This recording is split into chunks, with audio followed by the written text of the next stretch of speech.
Hello everybody and welcome to some heavy tanking. And when I say heavy, I really mean heavy.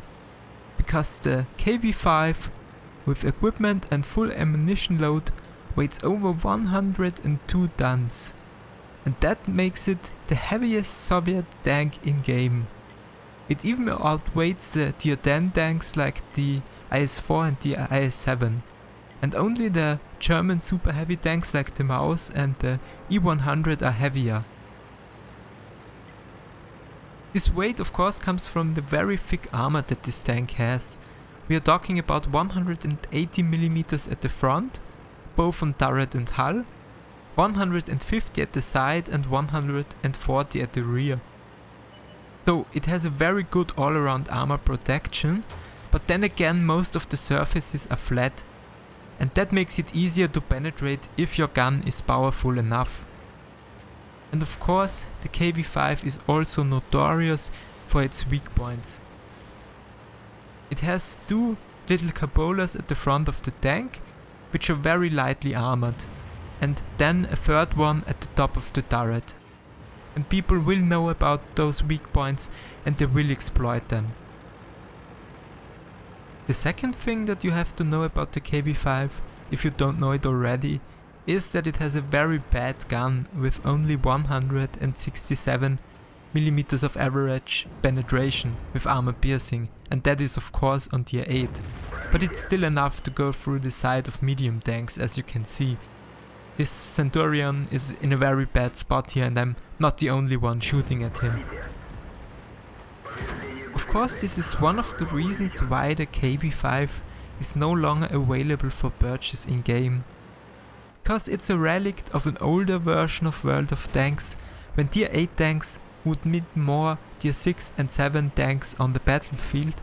But nowadays you'll see more tier 8 and 9 enemies, and against those tanks the 167mm of penetration feel a little bit underwhelming. The KV-5 was of course never built in real life and remained a concept. After the KV-1 and the KV-2, the Soviets slowly transitioned over to the IS line of heavy tanks, with tanks like the KV-1S or the KV-85. In-game I'd say it's one of the weakest tier 8 tanks, but then again, what do I know? People still get amazing results in this tank. I just can't make it work for some reason, and it took me forever to get 2 decent replays. But now, look at this. This is the real strength of the KV-5. With your 100 tons and decent speed, you can do a lot of ramming damage to other tanks. Now, the IS did manage to penetrate me, probably through one of my frontal weak points. But the ramming itself only did 23 damage to me while he lost 901 hit points. I simply had to do this even though I ended up in a bad spot here.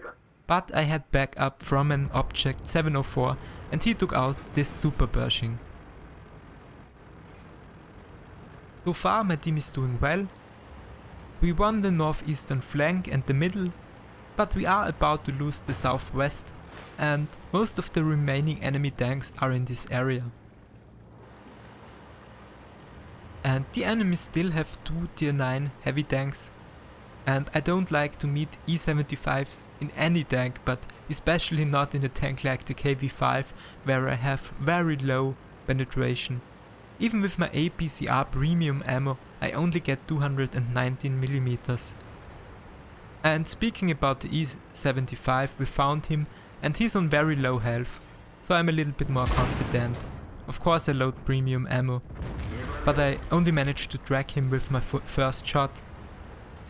But I'm very confident that I have a faster reload time and I can kill him. Now there were far less enemy tanks in this area than expected.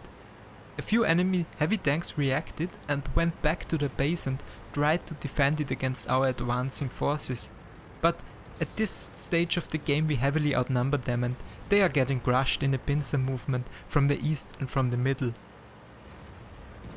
But the game is not over yet, and as you can see we have a very uneven fight here between a tier 7 Black Prince and a tier 9 VK45-2 so I think I have to help my teammate a little bit.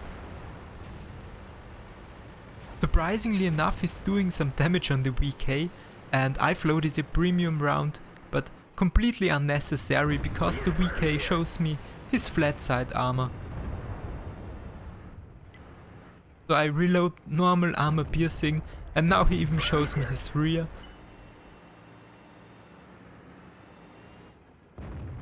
And somebody dragged him. That's really all you can wish for.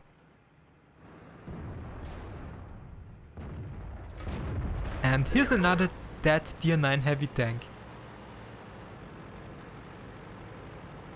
And now it's time to clean up and kill this Rheinmetall Borsig Waffenträger. The D44 wants to be a little bit careful, he's an easy one-shot kill, and so am I. The Waffenträger has a very powerful gun and also a high rate of fire, so I have to be a little bit careful here, but I get a nice hit. And now my object buddy has arrived and he doesn't manage to kill him, but neither do I, and the object shows that the KV-5 is not the only tank that can ram enemies to death, and we've won this game. And I was pretty sure that I would get an Ace Tanker Mastery badge for this game, but I only got first class. And this shows that people are still doing very well in the KV-5. I killed 3 enemy tanks. Of course I was a little bit proud that 2 of them were Tier 9 heavy tanks. I did 3590 damage and I got 1294 experience points. But of course the highlight of this game was the ramming damage that I did against that one very unlucky Tier 7 tank. Okay, let's start with my second replay, this time on Prokhorovka in a standard battle. I think I had this map in a few of my previous videos. I don't know why I always get good games on this map. Probably because the map has been in game for a very long time. I think it's been one of the original maps, but it has been changed around a few times. But the basic layout of the map has always stayed the same. So I know really every last corner of the map, every bush and every tree, and I think that's part of the reason why I really like this map.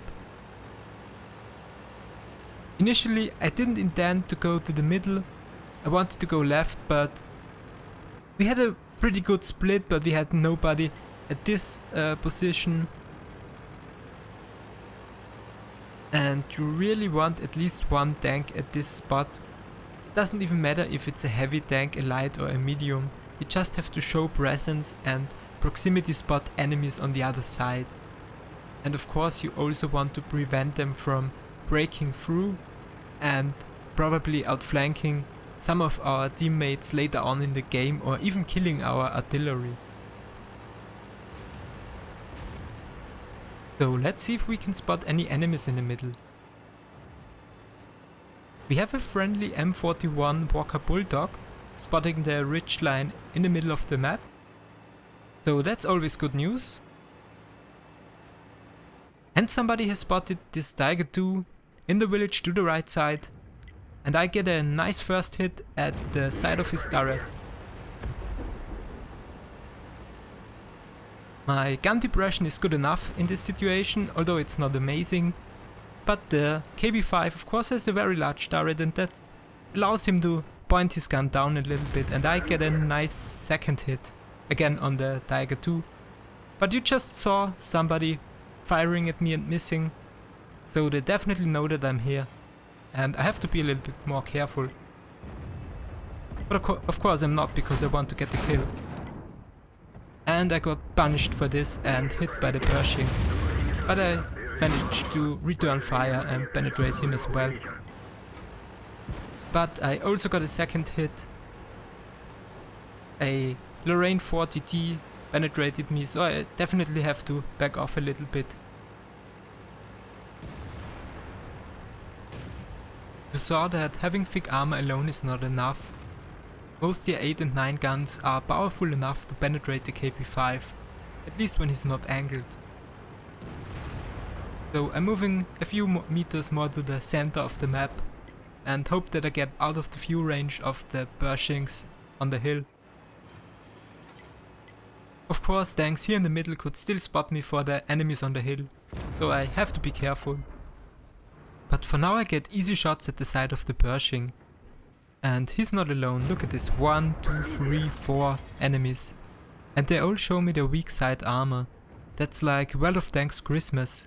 And the 112 is the first to receive a present from Mother Russia. Now, long range support is normally not a role you would expect from a KV-5 because of the very poor penetration and also a rather inaccurate gun, but if I get the opportunity to shoot all those targets, why wouldn't I take it? And our guys on the hill are doing a very good job at keeping the enemy spotted, or maybe it's the comet in front of me.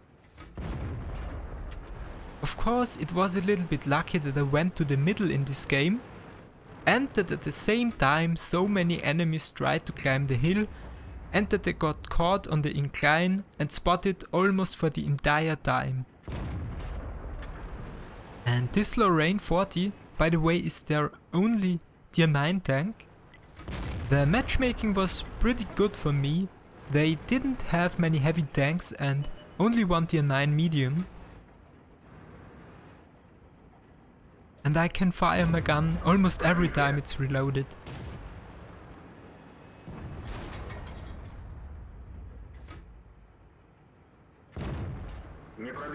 This was the first non-penetrating hit in a long time. And another one. But there are still a lot of targets left on the hill. At least 3. There's a 4th one.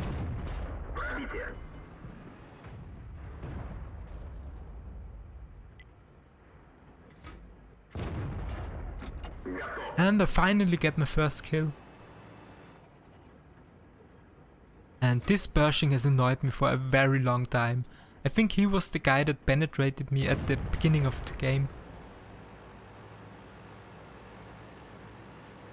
And although I had a very good game so far, we've only killed 5 enemies, so the enemies could still come back and this game is not decided yet. The important thing is that we somehow killed their only artillery early on in the game, and that made life, especially for me as a slow heavy tank, a lot easier. I didn't change position a lot, so I would have made a very easy and big target. And the reason that I didn't have to change my position a lot allowed me to fire a lot of shots at the enemy. And here's my special friend, the Lorraine again, but this time he didn't manage to penetrate me. He probably hit my gun mantlet.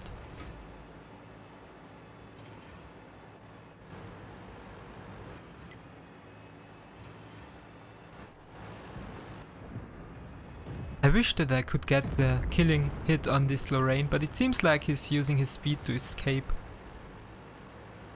But we still have our guys on the hill and they should have line of sight, and one of them actually took the Lorraine out. And removing a top tier autoloader tank is always helpful.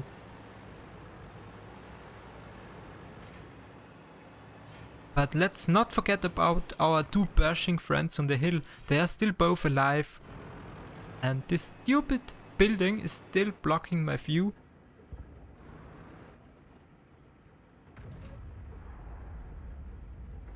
But I finally get a clear shot at one of the Pershings. But that also means that he gets a clear shot at me. But it doesn't matter. The KV-5 has enough hit points, 1780, and so far my team is doing very well. We have 2 more tanks left, but a lot of their vehicles are tank destroyers and they are probably hiding at the A1, A2 position. Although we've now spotted the AT-7. But our first objective now is of course to take out the 2 Pershings, and win the right flank.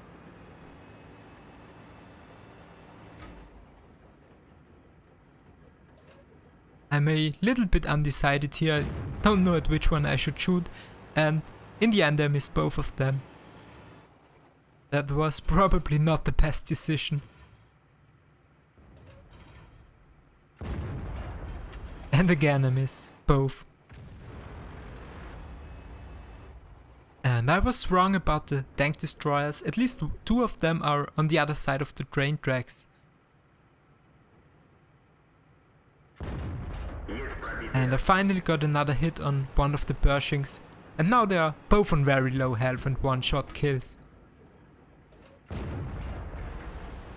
Now our 2 tanks on the hill are both heavily damaged, so it's kind of understandable that they don't want to push, although I think it would be the right decision now. Beside the 2 Pershings they still have 2 tank destroyers in the back.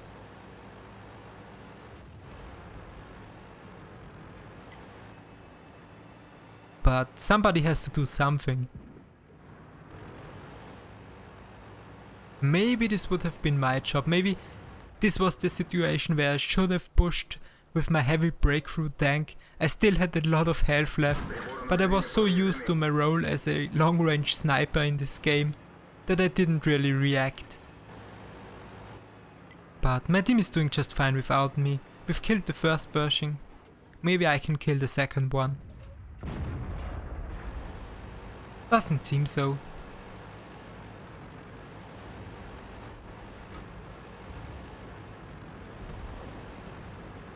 Now they're both dead, and we've spotted a Hellcat out in the open.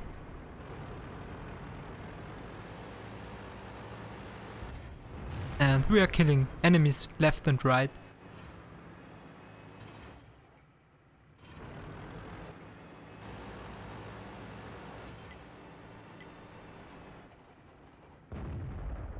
And it doesn't seem like I can get another kill in this game.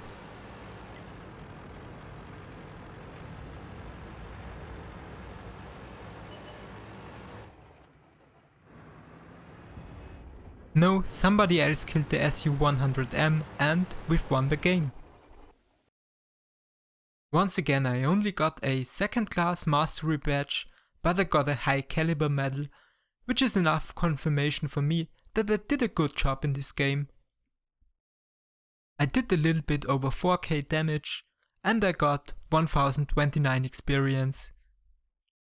I got a few extra points for damage assistance, I probably dragged a few of the tanks on the hill. I fired a total of 27 shots and 17 hit the targets, 15 penetrated. Thank you for watching, and if you want to see more, click on the link to my last video or visit my channel.